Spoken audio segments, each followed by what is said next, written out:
आपण पाहत आहात महाराष्ट्र टुडे न्यूज।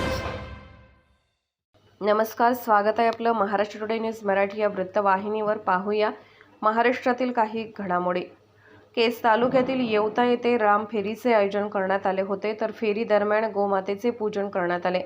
याबाबतची सविस्तर माहिती अशी की अयोध्येत रामलल्लाच्या मूर्तीची प्राणप्रतिष्ठा होणार आहे, असे संपूर्ण भारतातील प्रत्येक खेडोपाडी तांड्या वस्तीवर अयोध्येतून कलश व अक्षता पोहोचवण्याचे काम असंख्य रामभक्त करत आहेत। 4 दिवसांपूर्वी येवता येथे कलश अक्षता आलेल्या होत्या व कलश व अक्षता राम मंदिरात ठेवण्यात आले होते। याचाच एक भाग म्हणून येवता गावातील प्रतिष्ठित नागरिकांनी एकत्र येऊन गावातून कलश मिरवणूक काढण्याचे ठरवले व संपूर्ण गावातून कलश मिरवणूक काढण्यात आली। यावेळी प्रदीप पाटील यांच्या घरासमोर गोमातेचे पूजन करण्यात आले। संपूर्ण गावातून मिरवणूक संपल्यानंतर कलश राम मंदिरात ठेवण्यात आला। तसेच 22 जानेवारी 2024 रोजी अयोध्येत श्री रामाच्या मूर्तीची प्राणप्रतिष्ठा होणार आहे, असे हबप मधुकर महाराज इनामदार यांनी जमलेल्या जनतेस संबोधित केले।